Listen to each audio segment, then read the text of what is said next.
one of the biggest things I've noticed with apologetics, people are going into apologetics almost for apologetics' sake. At least that seems to be the case from what I'm seeing on the potential echo chamber of Twitter and the sort of recycling of different apologists and in interviews. You've got then the debates and then the debate reviews, and there's this kind of apologetics cycle, and it's kind of become a bit of a machine.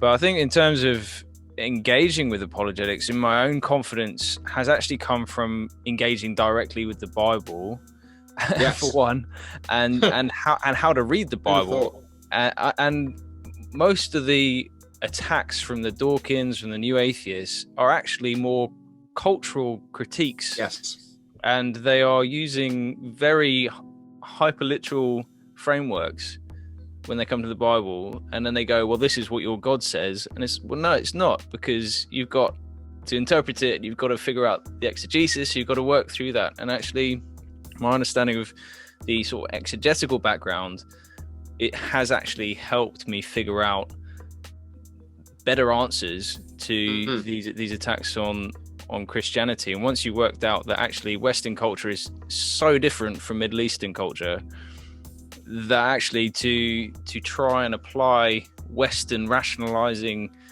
onto the Bible, you end up with a mess, and generally you end up with new atheism. And so my actual response, kind of some of the stuff you're talking about, is getting to the heart of it, but getting to the heart of it with the Bible and how the Bible speaks to justice, to liberty, to love. And I mean, the Psalms are in themselves. If they don't give you a framework for poetry and art, then where else are you going to get them from? So I think, just as a sort of point to echo what you're saying, one of the biggest things for me, if anyone was going into apologetics, I would say, well, actually sit down with the Bible Project, just watch their videos, listen to their podcasts, and figure out what the Bible actually says about stuff. Because big topics, I just find things like big topics like hell, for example, they're just regurgitated answers from people that in the echo chamber, and there's no the foundation around it is a little bit flimsy, if anything. And it's sort of like, well, C.S. Lewis said this about hell in The Great Divorce. It's like, well, actually, what does the Bible say about it? And we end up with a sort of a framework that isn't biblical in our apologetics, and then when we find people actually knowing the Bible better than us, we go, oh, I didn't realize that was in there, and can kind of get stuck. And is there anything resource wise that you've found like that isn't actually in the apologetics section of the library, but has really grounded you in a way that expands your evangelism and your apologetics? Oh gosh, Phil, there's so many things in there that I think are crucial. I think to pick up on a few threads in what you've said, I think, at the risk of probably offending a few listeners, Go for it. It's early days. Early days. We need some controversy to get us up. From 7 to 5. I think apologetics for its own sake is just showing off. Actually, if we're not careful, it's just a case of, if we're not careful, it can be intellectual posturing. It has to be connected to two things. It needs to be connected to evangelism, or it needs to be connected to discipleship. Ideally both. Actually, ideally both. I mean, you think that, that famous text that so many of us know, 1 Peter 3:15, always be prepared to give a reason for the hope that you have to anyone who asks you. That's the context of evangelism. That's not, always be prepared to give a reason for why you believe to your fellow believer, and see who's read the most footnotes. So I think to ground it in that context, and that keeps it sort of focused on the kind of ministry end of things. How does this build other people in the church up? How particularly does it help me reach out to my friends, is the first thing. Secondly, the point about the Bible, you're dead right. And actually, when I meet, I often get people, approaching me and saying, "Hey, I want to go into apologetic ministry. How do I do it?" That's so often the case. So when I was with RZAM, it was often, how do I get a job with you guys? Because they knew that we hired a lot.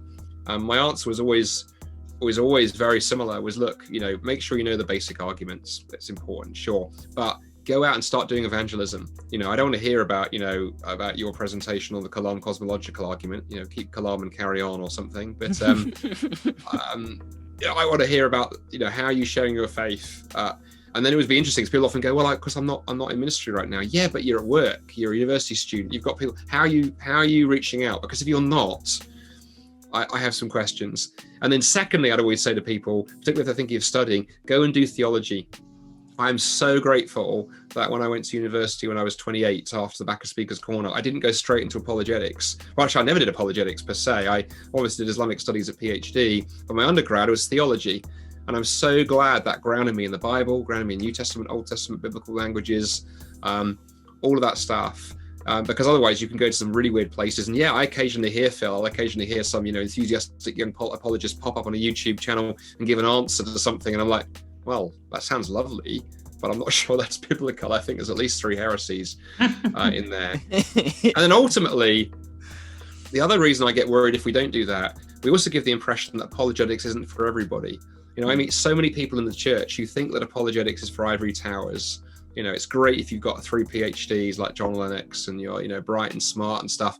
I know when I went off to study apologetics and, and philosophy and theology and these things, my mum, who's been a Christian for years, not being wildly enthusiastic. I think her line was, oh, you're not going to become one of those boring ivory tower theologians. So she didn't see this as a good thing. We've got to get it down a level, and connecting it back to the Bible does that. And when I teach or train on evangelism, as I do in churches up and down the country, I don't often teach much in the way of straightforward apologetics. I teach some basic stuff on how you ask good questions. So I use like Randy Newman's book, Questioning Evangelism, Greg Koch Tactics, that kind of stuff. Because that I found, if you've been a Christian 6 weeks or 60 years, and then I always end teaching people, how do you connect this to Jesus? And I always say, look for points in the conversation with your friend where you can say, look, this conversation reminds me of something that Jesus said, reminds me of something that Jesus did, reminds me of a story that Jesus told, and get people into the Gospels. But to do that, you need to know the Gospels well, and you need to kind of be immersed in Scripture.